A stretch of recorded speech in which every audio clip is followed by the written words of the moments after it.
이 이야기는 한 여인의 기록입니다. 그녀의 이름은 미라. 그녀는 태어날 때부터 알 수 없는 굶주림에 시달렸습니다. 육체의 가장 깊은 곳에서 솟아나는 결코 채워지지 않는 갈증.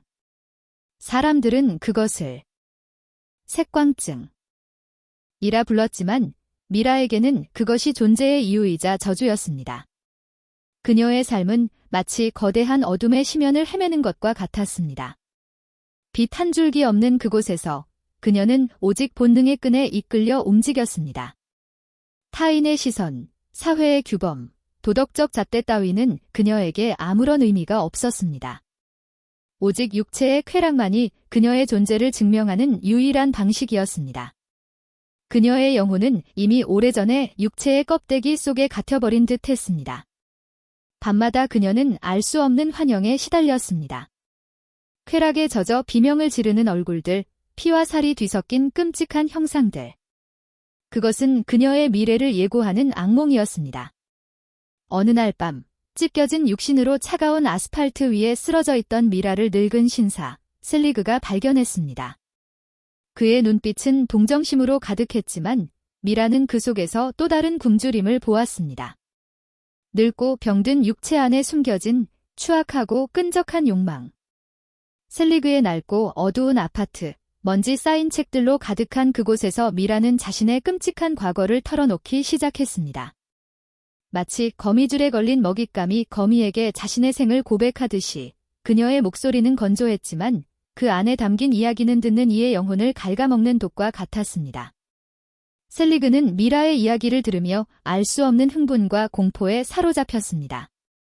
그는 미라의 이야기가 끝없이 이어지기를 바랐습니다. 그녀의 고통과 타락이 자신에게 쾌락을 가져다 주었기 때문입니다. 낡은 램프의 희미한 불빛 아래 두 그림자는 서로의 어둠을 탐닉하고 있었습니다. 미라의 악몽은 12살, 아직 세상의 순수함이 덧씌워져야 할 나이에 시작되었습니다. 친구들과 함께 발견한 금지된 놀이, 그것은 단순한 호기심이 아니었습니다. 그것은 잠자고 있던 괴물을 깨우는 의식이었습니다. 그녀의 몸은 마치 낯선 악령에 빙의된 것처럼 스스로의 의지와 상관없이 쾌락을 갈구하기 시작했습니다. 처음에는 미미한 속삭임에 불과했지만 곧 거대한 파도처럼 그녀의 모든 감각을 집어삼켰습니다. 의사였던 아버지의 서재는 그녀에게 지식의 보고가 아닌 어둠의 성전이었습니다. 해부학 서적의 섬뜩한 그림들, 인간 육체의 비밀을 파헤치는 글거들은 어린 미라의 영혼을 잠식했습니다. 그녀는 육체의 미로 속에서 헤매며 쾌락이라는 이름의 독을 조금씩 맛보기 시작했습니다. 그 독은 달콤했지만 동시에 그녀의 영혼을 갉아먹는 치명적인 것이었습니다. 그녀의 순수함은 쾌락의 불길 속에서 재가 되어 사라졌습니다. 거울 속 자신의 모습은 더 이상 순수한 소녀가 아니었습니다. 쾌락에 물든 눈동자, 알 수 없는 그림자가 드리워진 얼굴. 그녀는 이미 되돌릴 수 없는 강을 건너고 있었습니다. 밤마다 그녀는 알 수 없는 환영에 시달렸습니다. 쾌락에 젖어 비명을 지르는 얼굴들, 피와 살이 뒤섞인 끔찍한 형상들. 그것은 그녀의 미래를 예고하는 악몽이었습니다. 그녀는 깨달았습니다. 자신은 평범한 인간이 아니라는 것을. 자신은 저주받은 존재라는 것을. 성인이 된 미라는 멈출 수 없는 욕망의 노예가 되었습니다. 그녀의 육체는 마치 끝없이 타오르는 불꽃처럼 끊임없이 연료를 요구했습니다. 기차 안, 스쳐 지나가는 낯선 얼굴들. 그들은 그녀의 굶주림을 채워줄 일회용 도구에 불과했습니다. 그녀는 그들의 눈빛 속에서 욕망과 함께 경멸, 그리고 두려움을 읽었습니다. 덜컹거리는 기차의 리듬은 그녀의 심장 박동과 섞여 광란의 춤을 추었고 창밖으로 빠르게 지나가는 풍경처럼 그녀의 삶은 통제불능의 속도로 질주했습니다. 그녀는 쾌락의 순간마다 잠시나마 자유를 느꼈지만 그 자유는 곧 더 깊은 공허와 절망으로 이어졌습니다. 마치 밑 빠진 독에 물을 붓는 것처럼 그녀의 욕망은 채워질수록 더욱 커져만 갔습니다. 그녀의 육체는 쾌락을 갈구하는 괴물이 되었고 그녀의 정신은 그 괴물에게 잠식당했습니다. 그녀는 인간의 형상을 한 채 인간이 아닌 존재가 되어가고 있었습니다. 그녀의 주변에는 언제나 욕망의 그림자가 드리워져 있었습니다. 그녀를 이용하려는 자들, 그녀를 비난하는 자들, 그리고 그녀를 이해하려 애쓰는 자들. 하지만 미라는 그 누구도 믿지 않았습니다. 그녀는 오직 자신의 굶주림만을 믿었습니다. 도시의 불빛 아래 그녀는 밤마다 그림자처럼 떠돌았습니다.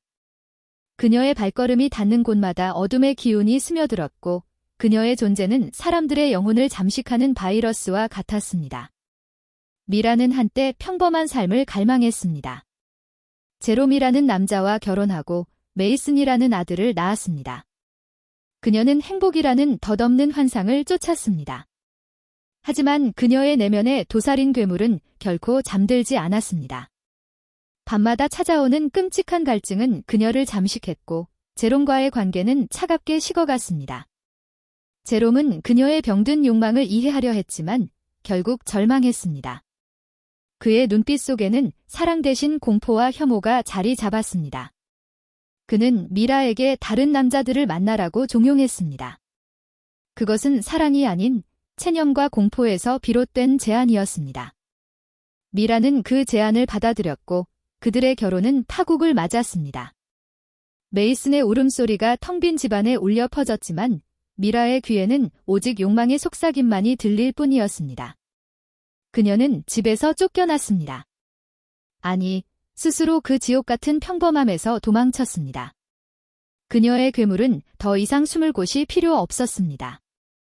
그녀는 가족이라는 굴레에서 벗어나 다시 한번 욕망의 심연으로 뛰어들었습니다. 그녀의 마음속에는 죄책감 대신 해방감이 자리 잡았습니다. 그녀는 더 이상 가면을 쓸 필요가 없었습니다. 제롬은 미라의 그림자 속에서 서서히 시들어갔습니다. 그의 영혼은 미라의 욕망에 의해 갉아먹혔고 그의 삶은 폐허가 되었습니다. 메이슨은 엄마의 부재 속에서 어둠의 그림자를 보았습니다. 그는 엄마의 눈빛 속에서 자신을 집어삼킬 것 같은 공포를 느꼈습니다. 갈 곳 없던 미라는 채권 추심업자 지의 소나기에 들어갔습니다. 지는 인간의 가장 추악한 욕망을 먹고 사는 존재였습니다. 그의 밑에서 미라는 더욱 깊은 어둠 속으로 빠져들었습니다. 폭력과 가학적인 쾌락, 인간의 존엄성이 짓밟히는 현장. 미라는 그곳에서 자신의 괴물을 마음껏 해방시켰습니다. 그녀는 더 이상 고통받는 존재가 아니었습니다. 고통을 주는 존재가 되었습니다. 그녀의 눈빛은 차갑게 빛났고 그녀의 손길은 잔인해졌습니다. 그녀의 육체는 고통과 쾌락의 경계를 허물었고 그녀의 정신은 광기에 물들었습니다. 그리고 그곳에서 그녀는 피라는 어린 소녀를 만났습니다. 피는 미라의 어두운 그림자를 동경했고 미라는 피에게 자신의 모든 것을 전수했습니다. 마치 악마가 제자를 키우듯이 피의 순수함은 미라의 어둠을 더욱 짙게 만들었고 미라는 피를 통해 자신의 과거를 다시 한번 경험하는 듯 했습니다. 하지만 그것은 순수한 동경이 아닌 전염되는 저주였습니다. 피는 미라의 거울상이 되어갔습니다. 미라가 걸었던 타락의 길을 피도 똑같이 걷기 시작했습니다. 미라는 피를 보며 자신의 끔찍한 모습을 보았고 동시에 알 수 없는 만족감을 느꼈습니다. 그녀는 혼자가 아니었습니다. 자신과 같은 괴물이 또 하나 탄생한 것입니다. 지의 사무실은 인간의 욕망이 뒤섞인 지옥과 같았습니다. 그곳에서 미라는 자신의 존재를 더욱 확고히 했습니다. 그녀는 어둠의 여왕이 되어가고 있었습니다. 어느 날 미라는 피가 자신의 전 남편 제롬과 관계를 맺고 있다는 사실을 알게 되었습니다. 그것은 단순한 배신이 아니었습니다. 자신의 가장 깊은 곳에 숨겨두었던 상처를 다시 헤집는 행위였습니다. 미라의 내면에서 잠자고 있던 분노의 괴물이 깨어났습니다. 그녀는 제롬을 찾아갔습니다. 복수의 칼날을 품고 그녀의 손에는 날카로운 칼이 들려 있었습니다. 제롬의 눈빛은 공포로 물들었지만 미라는 이미 이성을 잃은 상태였습니다. 그러나 제롬은 이미 미라의 그림자에 익숙해져 있었습니다. 그는 미라를 잔인하게 폭행했고 미라는 다시 한번 육체와 영혼의 깊은 상처를 입었습니다. 피와 절규가 뒤섞인 밤, 미라는 깨달았습니다.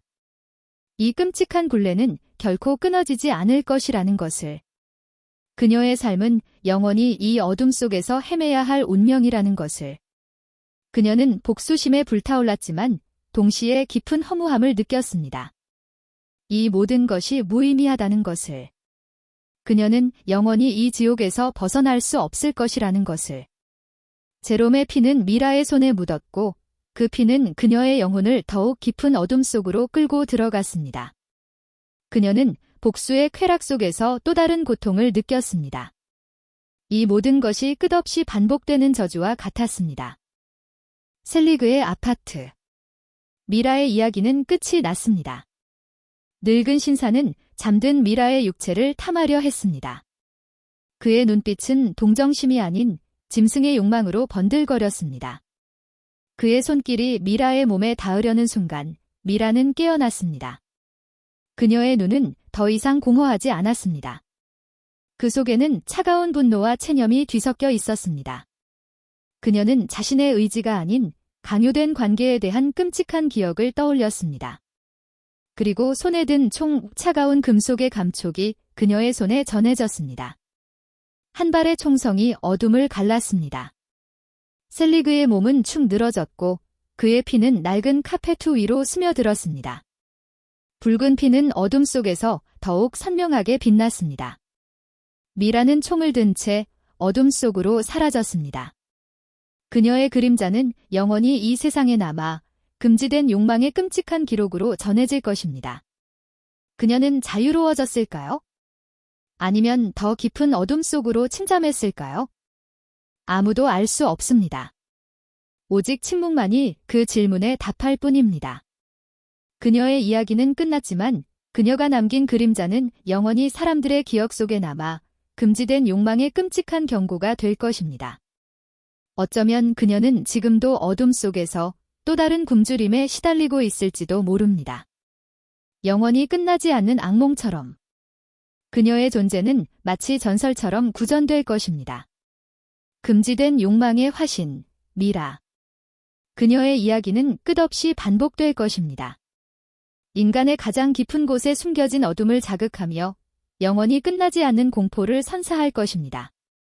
그리고 그녀의 마지막 미소는 영원히 사람들의 뇌리에 박혀 지워지지 않을 것입니다. 그것은 쾌락의 미소였을까요? 아니면 절망의 미소였을까요? 아무도 알 수 없습니다. 오직 어둠만이 그 답을 알고 있을 뿐입니다.